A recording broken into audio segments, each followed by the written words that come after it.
Welcome back to FCS Delivered, presented by FedEx Ground. I'm Craig Haley, along with Gary Reasons. Gary, how you doing today? Well, good morning, Craig. It's a new day and it's a lot of fun, and we're in the midst of a little bit of a break before the FCS National Championship game, but we're getting prepared and looking forward to that one. Well, happy holidays, Gary. As you know, Seth Biley and Graham Bella are producers. Where can you find FCS Delivered? Well, many places. You can find us on podcast platforms like Spotify, Amazon, Apple, Google. Of course, you can watch us on YouTube. All you have to do is search for FCS Delivered. And then all of our content is on the analyst.com. We have a lot going on, Gary. Gary, what's coming down your way in the first weekend of January? A lot of action. We got two things going on. First and foremost, we're going to be doing the FCS National Awards Show from Frisco, and that'll be Saturday night, January 6th. And then on Sunday, obviously, January 7th, is the FCS National Championship game played right next door to me here in Frisco, Texas.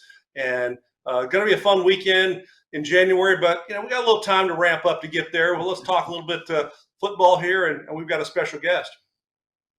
Yes, I mean, obviously, this is a special holiday week, and it deserves a special guest.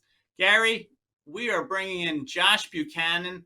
He is an NFL draft scout, small school evaluator. He's basically the best evaluator of small school talent. He works for Phil Steele Publications for NFL Draft Scout. He's long been known as the expert. Obviously, the FCS level provides a ton of talent. For the FCS, about 200 players a year are on active rosters and practice squads. This past year, 11 former FCS players were drafted, including one who was a grad transfer to the FBS level. Just tremendous FCS talent through the years. Obviously, North Dakota State has become the go-to place. 5 straight years they've had a player drafted in the NFL. Josh, we welcome you into FCS Delivered. Gary and I thank you for joining. Happy holidays. How you doing? I'm good. Thank you for having me. Well, we are thrilled to have you here to talk NFL draft. Obviously, we want to learn about your background to start with. Can you tell us a little bit about your background? Maybe tell us why you're joining us audio only. Yeah, no. So I do like the illusion of being hidden, but in all honesty, part of that, working from home usually as well, I enjoy not having to get all fixed up. And this is early in the morning. I might have even been on video if this was in the afternoon. But usually, I'll tell you this, I didn't even tell you this before, but usually I work late at night too. Sometimes I'll stay up till 1 or 2 doing a lot of what I do. So usually I don't even get up till about 9:30 anyway. So, but I have always kind of tried to stay off the camera anyway. I don't know. I don't want to scare everybody. So. Well, I guess it also I don't think you're going to scare anybody. We're evaluate. Okay. Yeah, it lets you evaluate without people knowing you're there on the scene, I suppose. That too, yeah.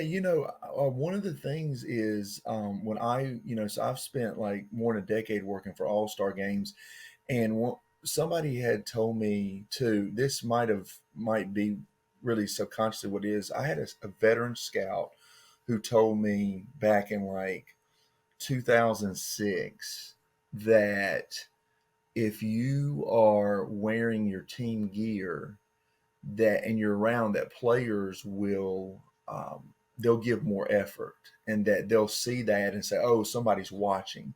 And so he was like, when I go on school visits, I don't wear team gear, and when I go to games, I don't wear team gear. And he was like, I know others do, but he said if I'm the only one there, or when I'm around, I don't want them knowing they're being looked at. I want to see how they do when they think nobody in the NFL is looking. So I remember thinking that that's a good idea. And so I did like whenever I would go somewhere, I would only wear gear when I went to practice. I tried to avoid doing it a lot of times. Sometimes I would bring a hat just because of the fact that or something, just so the school would recognize who I am very quickly. But I would always try to be low key, just so players wouldn't know that we were looking at them. So, but I remember that scout just telling me that, these guys will pick up their effort when they know you're looking. So, um, he always liked to do it that way. So I guess I kind of adopted that rule myself. Josh, let me ask you a question real quick here. I played at the FCS level, and I got drafted out of Northwestern State way back in the 1980s, in 1984. And I remember the scouting and how it was back then. And it was very much we were not yet in the internet age. We did not have all the digital video footage that you can get today. What has changed over the years, specifically for the FCS group of for talent evaluators as well as scouts being able to take a look across the FCS and identify quality talent that could possibly have a home in the NFL? I mean, for them, the evaluation process really has not changed. The technology is the part that's changed. They're still looking for the same things. When 84, I was still not born yet, by the way, but Hey, hey, hey, I, hey, hey, hey, hey! We didn't have to go there. the technology's changed heavily. Now, a big thing I know for them, besides the fact that you've got the internet and all, uh, there's not as many draft picks. I know the resources that they've spent at the small school level is not at the FCS level too, is not as much as it used to be, because there used to be a time when they would expect there's 40 or 50 draftable players coming out of the FCS. There's still good talent. They're still looking around, but with the portal and everything, I would say the biggest thing in scouting that's changed now is the portal and being allowed to transfer. And so a lot of really good FCS players have left. And so, and I know that tracking down where players are. So, they come through in the spring, they look at guys, and then they get their list in May. And, a lot of times where some of these players are on that list, they're not even at that school by the time they get it, because that May window opens up and players are out there. So I know they've spent more time trying to find where players are. And like I said, I know the technology has changed, but in terms of, what they're looking for with you, they were looking for the same thing they're looking for now. They're looking for guys, who work hard, love the game, guys who have the measurables, the athletic ability, guys who do the right thing, all of that. I mean, they're still looking for that same thing. It's just a little bit of how they're doing it and the technology they have. The whole pay to play now also has opened it up, where I think players have been exposed at the college level with what they do with money, which you guys didn't have. And so there have actually been players who have hurt their draft stock because they got paid and teams got to see what they were going to be like once they got paid. So I know, that. So a little bit, things have gotten a little bit easier for them. But again, in terms of what they're looking for, they're looking for the same thing, Josh, we mentioned earlier your work for Phil Steele Publications, NFL Draft Scout. You're constantly updating your small school draft rankings. Just tell us a little bit about your background in scouting. Okay, mine was interesting. So I was playing in high school, and my junior year, I was, I knew I was like, okay, I'm not going to end up a D1 player. I'm not going to play in the pros. So I remember I had contacted an all-star game asking about a player from the 1AA level, at the time it was 1AA, and was asking, hey, how come these guys are not in it? And the guy running it hit me back and said, he gave me his reasons, and I gave him some names that he didn't have, and I think he ended up taking a couple of them. And when he saw like the interest that the NFL had in him, he came back to me and said, would you like to do an internship for me? And so like he kind of used me as a consultant. And then when he ended up having the Las Vegas All-American game, he brought me out there to work that. So I did that. I did the Texas First Nation game. I spent 3 years running player personnel for a high school All-America game. Did the NFLPA for a few years. So it was all in all-star games. And, I was lucky because I was sitting in film rooms with coaches on college campuses and, with scouts. So I got to, and from being at the game during the entire week and all, and I was usually like, I either did sports information work, I did football operations, I do area scouting. I mean, so I pretty much did everything that you could imagine. So I dealt with the teams, and that was one reason why some of the stuff that I'm able to say or know, because I made a lot of friends in the business. So I spent about 12 years of experience doing that. So mainly that, and then done the stuff online. Phil still featured my work. When he did the FCS print magazine, and Draft Scout has used my rankings over the years. So. But yeah, I pretty much got started then. I mean, I was 18. My first All-Star game, I believe I was 20, because when we were in Vegas, I remember I couldn't come within so close of the slot machines out there, and the players like to tease me about it. So that was my first real experience going out on the road. So. Hey, Josh, tell us a little bit about what it looks like for you typically year to year, and kind of, what your year and your breakdown looks like, kind of as you develop some of your rankings for the players throughout the FCS. Yeah, so usually, like right now, I've already started. I spend a lot of days. I try to only go out when I have to, because right now what I'm doing is building the initial list for next year. So like updating, I keep a database and update the the stats and the awards of these guys. I mean, I put in if they won the Buck Buchanan or the Walter Payton Award, All America, All Conference, all that type of stuff. But input names, and start building a list. And in the spring, try to watch a lot of them. I've seen a few juniors here and there, but I'll start to really look at them now. And then I'll talk with some NFL people at the end of the spring, kind of see who they're looking at and see if it matches mine, add some of the names I'm missing. Some of the scouts, I know they'll take some of the ones that I've got. Like right now, one thing that I know has affected them is guys that hit the portal right now, and they haven't decided where they're going in January. So they're not at a school in the spring. So some of these FCS guys actually are completely off the radar that otherwise would be, because they're not actually at a school in the spring. So, right now having to track transfers obviously is a big deal. And so just building the list then, and then over the summer is when I'll really kind of sit down and say, okay, this is my solid, a solid early board. And then, obviously during the fall, you're updating it. And then I'll try to, while I'm doing the juniors, obviously I'll update because of Pro Days and All-Star games. So I'm kind of looking at two classes at the same time. But I mean, if there's a player who's a star as a freshman or sophomore, I mean, I'll put them in our system and be aware of them already. I mean, I'm not doing in depth necessarily, but as early as that, I try to be aware of a guy, especially a redshirt, guy coming off of his redshirt freshman year, because now he's draft eligible. Because in case you get a Trey Lance type of player, if there's someone out there like that, you try to be aware of those. But yeah, like I say, pretty much start in December, and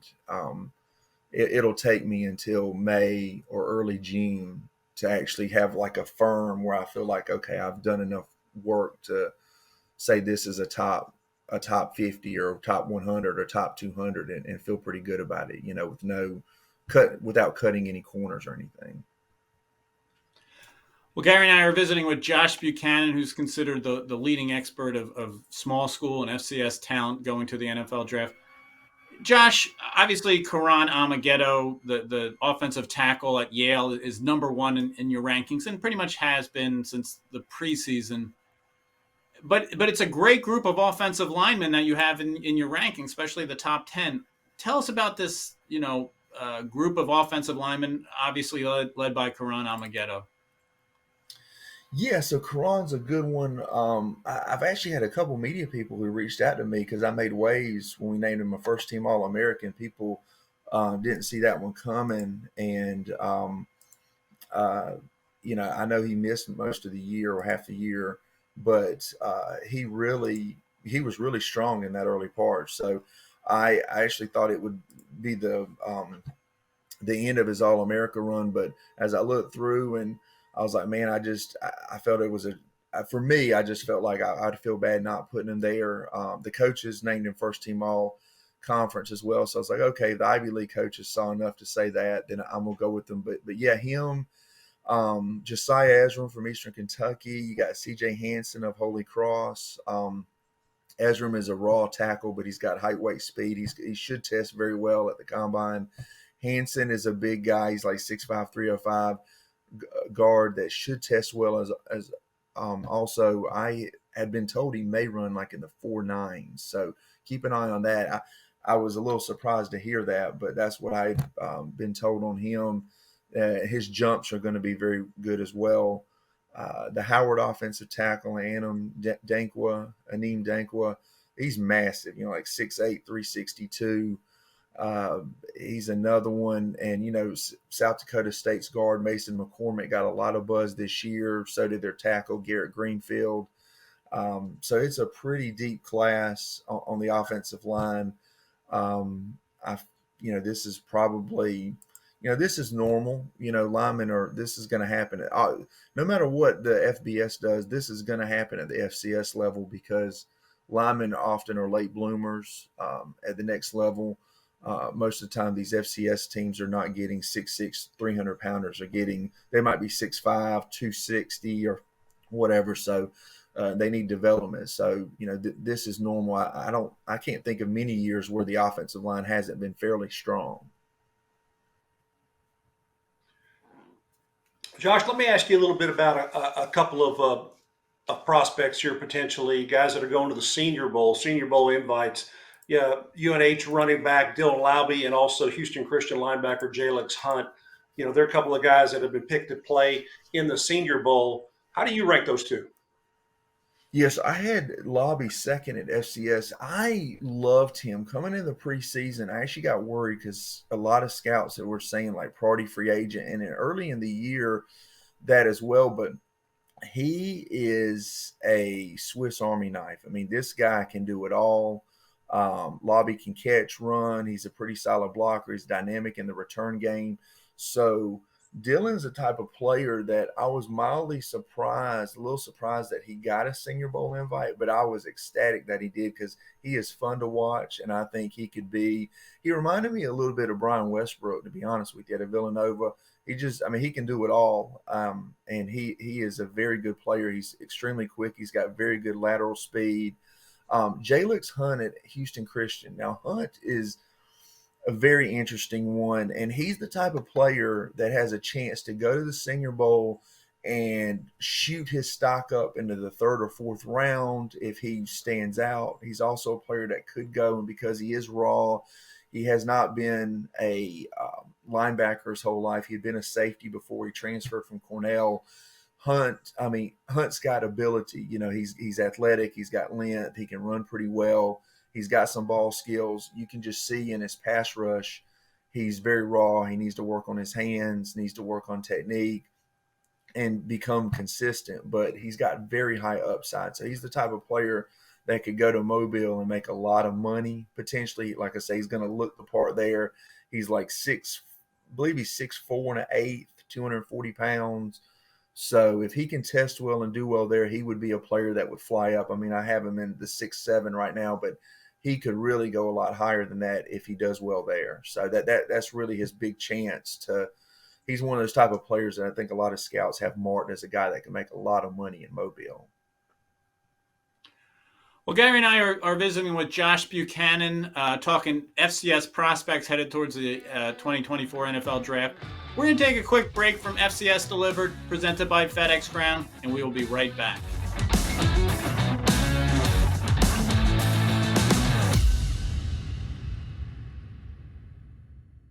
Rehearsals for the school play were really coming along. Bigger smile, Mr. Squirrel? Until a custodian accidentally threw away the costumes. Oh, no. Everyone was rattled. Miss Garrity forgot how to play.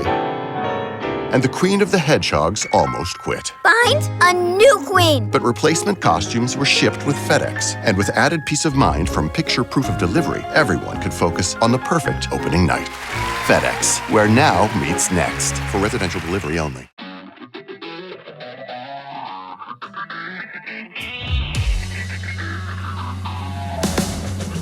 Welcome back to FCS Delivered, presented by FedEx Ground. Craig Haley along with Gary Reasons. And on our special holiday episode, Gary, we have Josh Buchanan, the small school FCS draft evaluator for Phil Steele Publications, NFL Draft Scout. Just a long history of being a go-to evaluator of FCS talent in the NFL draft. We're thrilled to have Josh here. Josh, we're headed towards a national championship game, Montana and South Dakota State. I want to ask you about South Dakota State. It kind of resembles some of these recent North Dakota State draft classes where it's just deep. It's especially deep on the offensive end, I think, for South Dakota State. What can you tell us about some of the Jackrabbit NFL candidates? Yeah, so they have a very good class, which you would expect. They got the two receivers, the Yankee twins, the guard McCormick, who's got a shot to get drafted, cornerback Deshaun Gales. They've got the linebacker Adam Bach, the corner Dallas Beenum, the running back Isaiah Davis. He's got a shot to get drafted. I actually think that he and McCormick will probably get combine invites. And, Isaiah Stallbird's another one, Cade Trevere. They got a lot of guys that are going to get looks. I mean, they should have one or two drafted and have several get a free agent contract. Hey, Josh, why don't we take a look at Montana? One of the entrants into the FCS National Championship game. What does their talent pool look like potentially for the upcoming NFL world? So I don't believe they're going to have a draft pick this year. It's possible. I would. It's a lot lower shot than South Dakota State, but they've got a lot of possible free agents. The D tackle Alex Gubner, the linebacker Janicaro, the offensive tackle Chris Walker, the corner Corbin Walker, the safety Trajan Cotton, the center AJ Forbes, the other defensive back Nash Fouch. So they have a lot of guys. Trevin Gradney, the corner. I don't think they have a draft pick, but they have a lot of good free agent possibilities. They had two that are not playing now, though. Cole Grossman got hurt in the preseason. He didn't even play this year. And then the number 61 Hunter, I believe, is it Majins?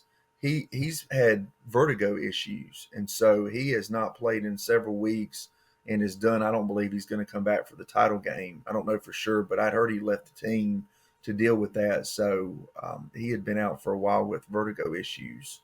So I'm not sure what his status is going to be.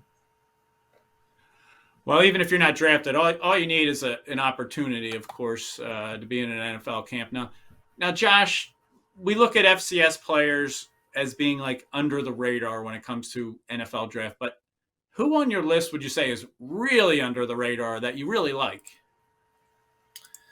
Yeah, so that is that's always a good question. And the reason I say that is because right now I feel like I've talked to so many people that it's hard to pick an under the radar because I'm trying to think, well, is there somebody that we really haven't looked at very closely? But as far as just general attention, guys that would be one name, and he's not going to sound like this because we all know him very well, but the running back Jaden Sheridan at Monmouth, he was not I know there were scouts that were well aware of him and all that, but as far as the whole in the league, they were not putting his name out there that he was definitely going to enter the draft early. I had heard buzz preseason that he might do it, but I know some teams who told me that his name was not brought up as he was likely to head out. So, and he's an underclassman, so they haven't done the same amount. They're not going to do the same amount of work on him that they're going to do on a senior. So Sheridan's a guy that people are going to really come on to here. He'll be interesting to see which All-Star game he goes to. But I'll say a couple names that I think are a little under the radar, but they may be coming back for another year. One of them, the corner Mark Davis at Southern Illinois, is a very good one. He's got height, weight, speed, and he had a breakout year this year. I feel like he would be a possibility. I also think the defensive tackle Christian Boyd at Northern Iowa, both of them were not extremely high on the NFL radar, but they're on it. But I kind of feel like both of them are a little underranked. And I'll tell you a name who is, and he's been, when it comes to postseason awards, is Ricardo Chavez at Idaho. He has a big leg, and he can do it all. He's the type of player that I think will be a priority free agent with a good shot to make it, and no one's going to really talk about him. So that would be another one. The tight end Cam Grandy at Illinois State, he's gotten some buzz this fall. I don't know if he'd be under the radar, but he's a guy that I think is a lot better than maybe people imagine. He's not in, I know he's not in the Senior Bowl. I don't think he's in the East-West. I was kind of hoping to see him get to East-West. So those would be a few of mine. And I have others, but like I say, and I tell you, here's one more. I give you one more, is a really good one. Levi Drake Rodriguez at Texas A&M Commerce. Now that I think about it, he is probably your most under the radar. I only know of 2 teams that went in to see him in the fall. There are a lot of teams who don't even have him on their board. He is going to be, I believe, in the CGS game. Expect to see his name pop up. He's a high motor guy who should test. He's not going to be a test freak, but he'll test pretty well. But Rodriguez is a guy that I think will go from right now. Teams that really like him are probably going to try to get him as a tryout at this point, because they know the interest is not there. I don't think that'll hold up. I think he'll get a lot of interest, and he'll be a highly coveted free agent who makes it. Interesting. You mentioned Ricardo Chavez, and he's definitely on my radar. He's a guy that I went out and met this year. He had a tremendous game, and we had him as our National Player of the Week. Pretty good prospect there, I think. So, hey, let me ask you this. Let's talk about the transfer portal, Josh. I'm still. I think everybody's still trying to figure it out. B, how is it impacting FCS schools and actually the talent level there? And so, how is it impacting, in your estimation, about FCS draft prospects? Because if players get accolades, All-Americans and so forth, and then they're potentially moving to an FBS school, but they're potentially on a better trajectory to play better at the FCS level. It's kind of a roll the dice, I think, for these guys. How is it impacting draft prospects? It's impacting it a lot, to be honest. And one thing that a scout brought up to me, which I had not thought about when this first got introduced, but I quickly noticed it. And scouts have brought up to me that they're interested in going to the college level, especially at the Power 5, because there's a lot of money. They're going to get paid more working in player personnel departments at colleges than they do in the NFL, which is surprising. But schools are expanding these departments. They're going out and getting like these NFL guys to evaluate these players. And so they're really getting a lot of them to go into the transfer portal and move up. So the portal is allowing a lot of star players to move up that otherwise would be at the FCS level. One thing that a lot of people have not brought up to me is, and I thought about this, that with COVID classes, that the portal, we're going to see the portal interest kind of change a little bit once all the COVID classes are gone, because right now there's a lot of super seniors, and so that's taking up scholarships. But when they're all gone, there'll be even more openings at the FBS level. So it would not surprise me to see even more FCS players get opportunities at the FBS level and move up. But yeah, the portal has definitely affected it. But that's been the big one. I know you didn't bring it up, but the amount of schools that have moved up as well, you got to imagine that's every time a school moves up, that's 85 scholarships going to FBS. So I believe there's been between 20 and 30 that have moved up since the early 2000s. So between that and the portal allowing these guys to freely go, we've definitely seen the numbers tick down. I used to be that I'd expect 25 or plus FCS players to get drafted in a year. Right now, you're thinking it's going to be between, maybe 7 to 15. And if it hits 15, that's a good year right now. So we're definitely seeing a lot of really quality, a lot of quality players move up. And I think we'll see even more once these COVID groups are all gone. Well, Josh, one more question. You've really dug deep here with some of the players to look for in this coming draft class with the FCS. It's always been perceived that the FCS and the small school players enter the NFL with kind of a chip on their shoulder. Do you think that's a real thing? A player having a chip on his shoulder coming from the Definitely smaller is. level? Definitely is. I've heard them say yes, it definitely is. But you're removing that chip. I mean, I know of instances where players are going to these Power Five programs, are getting paid 50,000 or 100,000 or whatever it is to go play there, and then some of these guys that had this chip are then walking in their coaches' offices and telling them, if you don't give me this amount, I'm going to hit the portal again and go. So they definitely do. The ones that stay here, I fear some of the ones that move up maybe lose that chip, but I've definitely heard that. I've heard players mention at the combine before. I've heard them, at All-Star games, we'll have guys and they've actually said, I've always been overlooked. I want to prove everybody wrong. And so, there's a lot of guys that just by the way they talk, you can tell it really fueled them. It made them mad. They thought they were an SEC or a Big Ten player, and they ended up in the Ivy League or ended up at the Missouri Valley or the OVC or the Big South, and they wanted to prove people wrong. So it absolutely is. I mean, I'm not saying every player, but I've heard it a lot. I've heard a lot of players that really felt snubbed by the high school, by the recruiting process, and so it really fueled them, and they put in even more work ethic than they did in high school. It's interesting. You mentioned something that I find very interesting, and that is, a player has a tremendous season at the FBS, FCS level, doesn't really matter. And today, with two things, nil and also the transfer portal, players have options. If they walk into a coach's offices, like you said, after they just had a tremendous season, the player may have just made All-American team, and he can somewhat dictate to that coach and say, hey, this is what I need. Otherwise, I'm doing this or this, and you've got to keep up with that. That's got to be a mind-boggling scenario for coaches and teams, but it's also for the people who are covering these guys all across the FCS and FBS for potential play in the NFL. How does that impact that world out there? It does. There have been instances where coaches have kind of bent a little bit and said, okay, we'll do it. But I know a lot of instances where coaches have flat out told the player, we're not doing that. And the player entered the portal, and Yeah.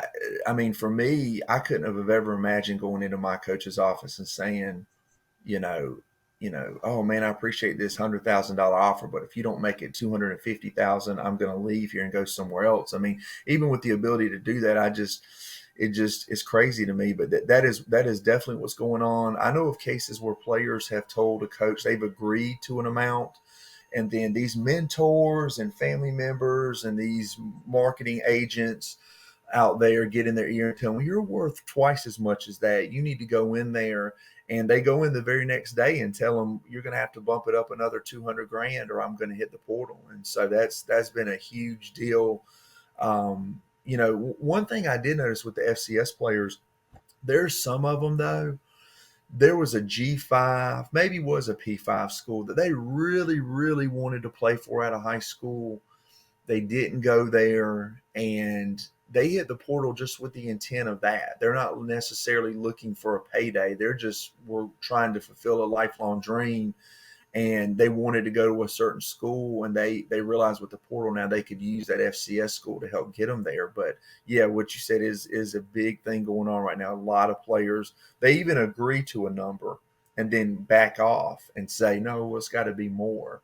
And it has been a mind-boggling thing for coaches. So I'm a big proponent of we need to move on to a TV revenue share and have where schools can sign players to contracts, because one other thing is happening is some players are not getting paid money at the end that they've been told, but in their deals they had to play a certain amount. These NIL collectives come up with things, and they have expectations for these guys, and I know there's been cases where players got like $500,000 and they didn't even play this past year. So their collectives were really mad at them. So I think one push you're going to see is trying to go towards contracts with these, and they put stipulations in here, put incentives for the player. So if the player only plays 2 games and misses the rest of the year, he's not going to get that $700,000 that he was agreed to. So it's definitely a new dynamic that coaches are having to grapple with right now.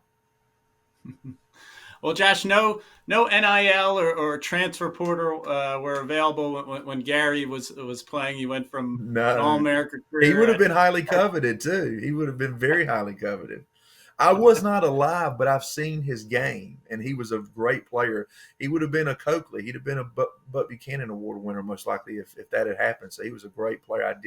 I've actually seen highlights and very well known. So I remember as a kid when you'd see like Coakley and Al Lucas and those guys, and Gary Reasons was a name that everybody that we knew. It was like he was a historic name. So he absolutely would have been highly coveted for sure. I like that. No, Gary I've seen did it. go. I'm not joking. I try to watch the play. Okay. Well, I tried to watch. I mean, I really did. One of the things when I was a kid that got me into scouting is I enjoyed watching players from the generation before me, seeing the guys that came through. So, I remember seeing Randy Moss as a kid, and you see great players like that, and I'd hear names from the 80s and 70s, and I would absolutely try to go watch them. So there is no doubt for sure. And Northwestern State's had a lot of really good ones too. I mean, a lot of guys have gotten drafted out of there, but there's been a lot of good ones. He's probably is the best one they've ever had, no doubt. Well, Josh Buchanan, we've been Gary and I have been thrilled to have you on this week as our special guest. We could talk all day with this topic, of course, and there's a long build up to the NFL draft in late April. Josh, we appreciate your time. We wish you happy holidays. Gary, this is a great episode. Obviously, we love to see small school talent move on to the NFL. And Gary, you went from All-America career at Northwestern to 9 years in the NFL and 2 Super Bowl titles with the New York Giants. Gary, I know we got a big week ahead coming up with the National Awards Banquet and the FCS Championship game. We certainly appreciate Josh's time today. Yeah, thanks, Josh. Appreciate you joining us, man. And I'm happy to do it. It's been a lot of fun. Happy holidays, everybody, and we'll see you next time. You too. Yeah, appreciate it, guys. Yes, obviously, FCS Delivered is presented by FedEx Ground. We thank FedEx Ground and Stats Perform. Seth Biley and Graham Bell are our producers.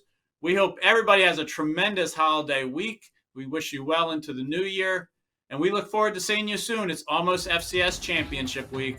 Thank you for tuning in to FCS Delivered.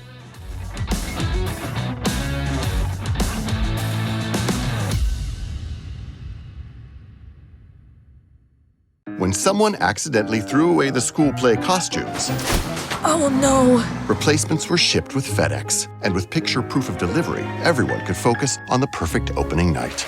FedEx, where now meets next. For residential delivery only. Do you like what you're hearing on FCS Delivered today? For more national FCS coverage, please go to theanalyst.com throughout the week.